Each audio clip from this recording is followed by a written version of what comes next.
Hello everybody, I am having a bad day.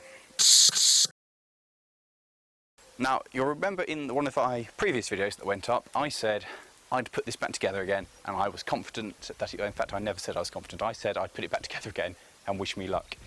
Well, the thing is, this went out on its trip and it did its trip and it's now been out on another trip and it was fine.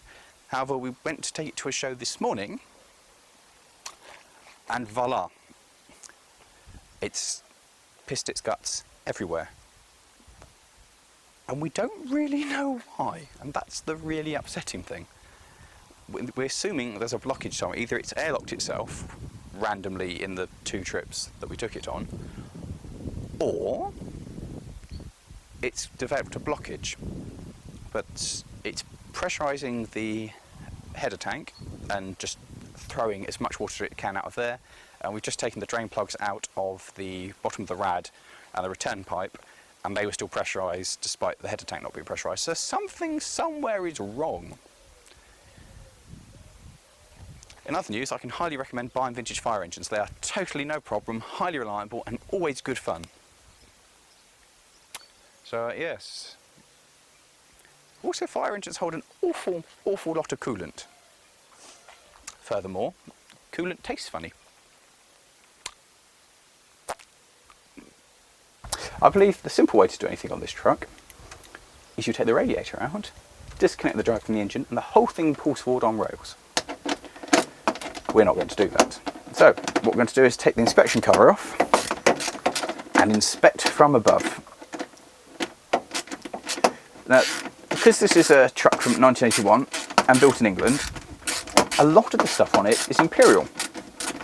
Then, just to throw you confusingly, there are the old metric thing thrown in because I guess they've been replaced by people during its lifetime going, you know, we'll swap this over. But soon you'll be able to see the might of a V8 that's not very happy. I suppose the V8's relatively happy, it's just the cooling system, which, just saying, if anybody knows about cooling systems on Perkins V8s, it'd be a great time to introduce yourself to the channel.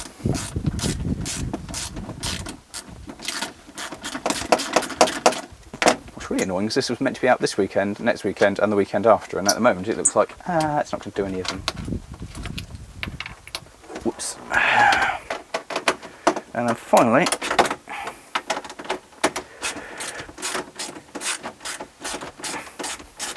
now, my cameraman today, Matt, like me, owns an MR2 and his one is currently on the road, which is more than can be said about my one. It's almost there, I promise. And he will know the joys of how awkward MR2s are to do anything in.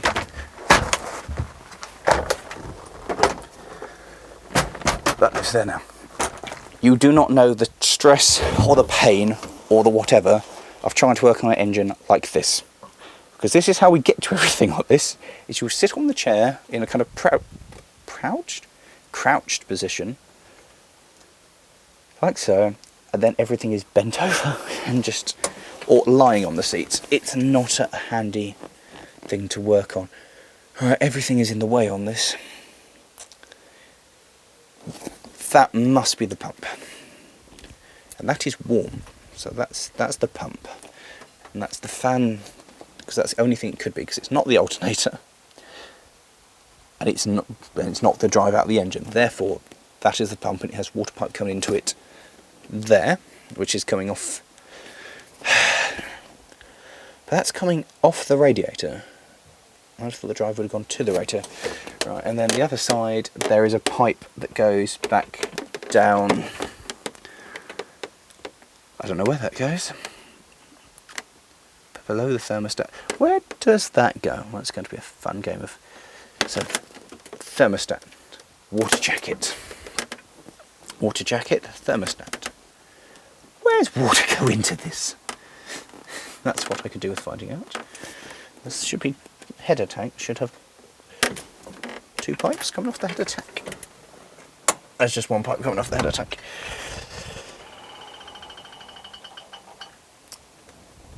Oh, that would make sense, wouldn't it? So, oh, okay, so we fill from down there. Oh, so it's very possible. Because that's just a bleed. And that just goes in and into there. So that's the little ones. But the rest of the system must be a closed system then.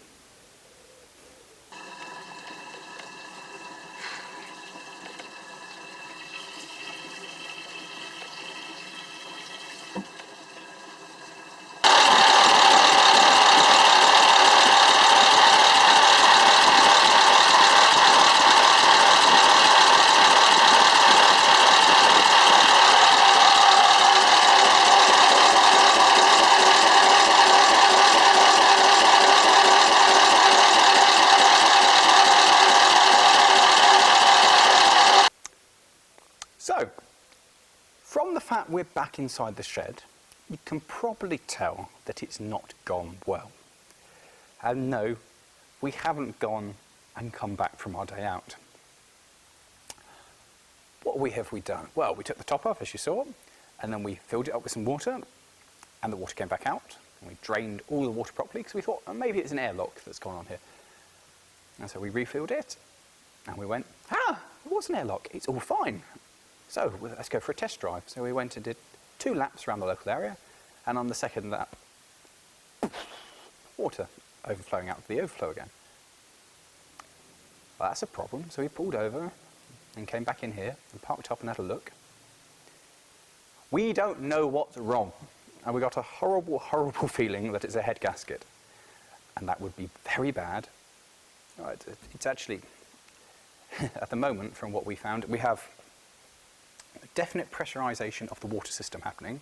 We have flushed it and we have bled the water system, and we know there's no air in it because we've run it with lots of hoses off, which also makes us fairly sure there's not a blockage. So, the fact it's pressurizing, either the compressor for the air brakes is, the head of that has cracked and it's somehow compressing air into the water system, possible, or head gasket failure, or a cylinder sleeve, piston sleeve, whatever, has died, or there's a crack in the block. So, head gasket is now best case scenario.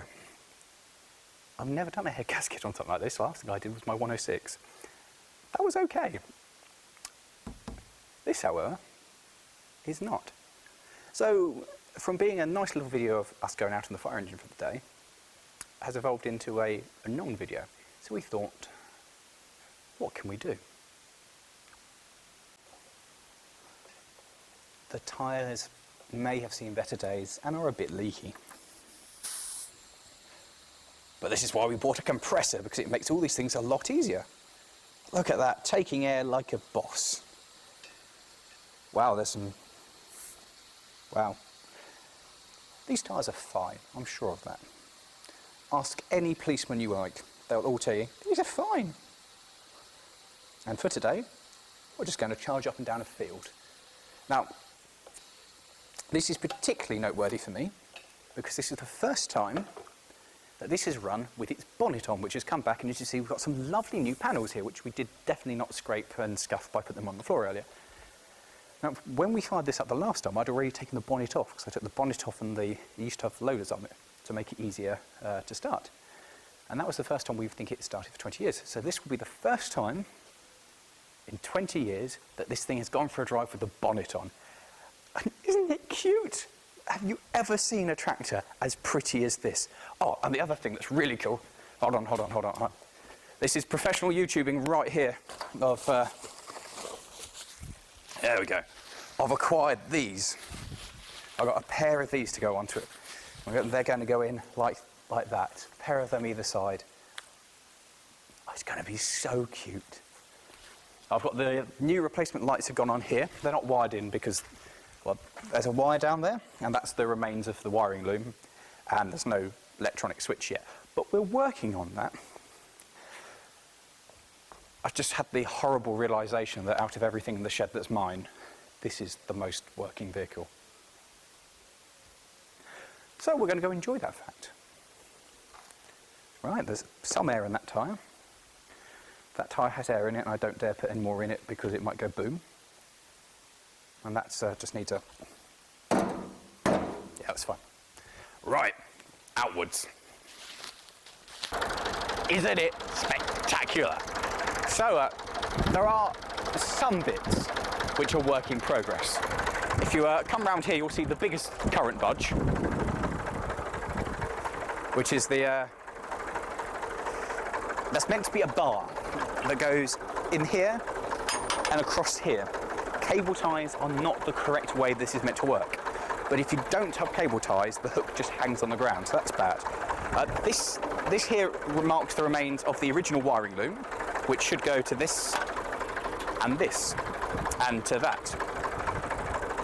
This is also missing, but we're working on that. I need to put the switch back in over there so I can use lights again, and I can put the front lights on. Then round here we have some amazing electronic work. This is a good bit of electronics. That is good. That is apparent insulation, but that is good electronics. But it works, and we won't diss that what works. It's good. Oh, and the other small issue. Saucer hot. Lesson from pro tip from Lawrie On Cars. Exhaust pipes hot. Yeah, remember that one. Yeah.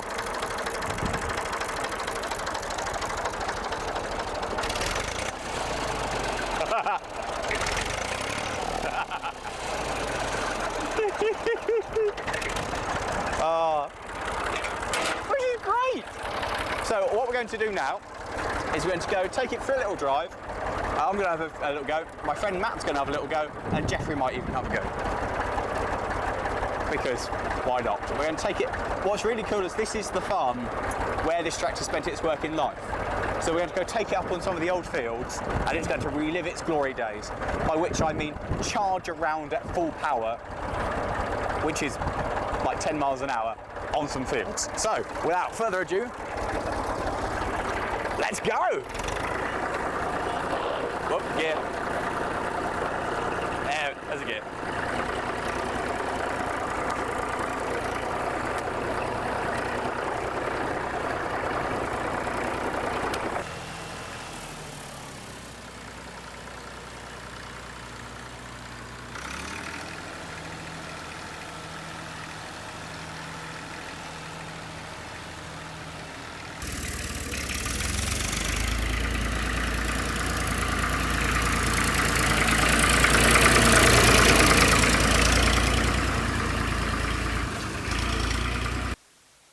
So, the Matty 35. This is the direct descendant from the Ferguson TE20, which is the stereotypical little grey Fergie, which is, when you think of an old tractor, basically what most of you will think of. And Ferguson got bought out, or merged with Massey, and became Massey Ferguson. That's very basic, that's basically what happened. And the result was this. Ferguson had produced the predecessor to this, which is very similar, and then when the two companies merged, we got this thing. And this is nice. Now, this was bought brand new in 1962 and went to work on this farm here. And so it spent its whole life trundling up and down around here, and then in its later life inside what's now my vehicle storage area, where it had a big loader on the front of it, which is bits of it. In fact, the bucket is over there by Matt's MR2. But I thought that was ugly and didn't like it, so I took that off. And also I couldn't get to anything because the arms came in here-ish. And that was a pain, so we took that off. So there, spent most of its life on this farm. In fact, it spent its entire working life on what was this farm. And then when the farm was sold and closed up, it was parked in the shed and forgotten about.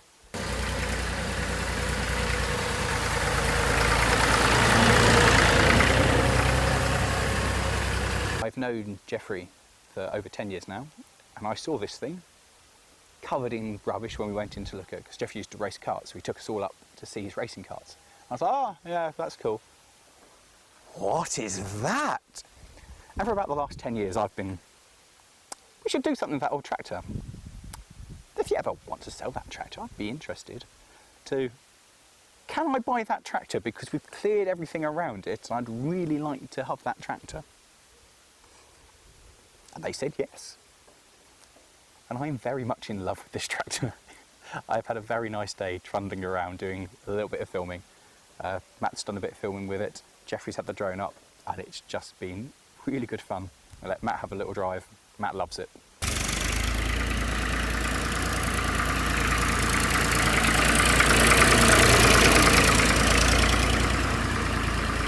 Anyway guys, if I can remind you just to press the like button down there and the subscribe button somewhere down there, or if you're watching on computer, the like button's also there. If you want to share this video, that'd be really good. If you want to leave a comment, that'd be really nice, you know, say how much you like the tractor and such. I'm sure this has been really entertaining. And I apologise for the absolutely almost zero content video. This was meant to be a much different thing of an exciting trip out in the fire engine. That's great. See you later guys, thanks for watching. And next time we'll actually review something.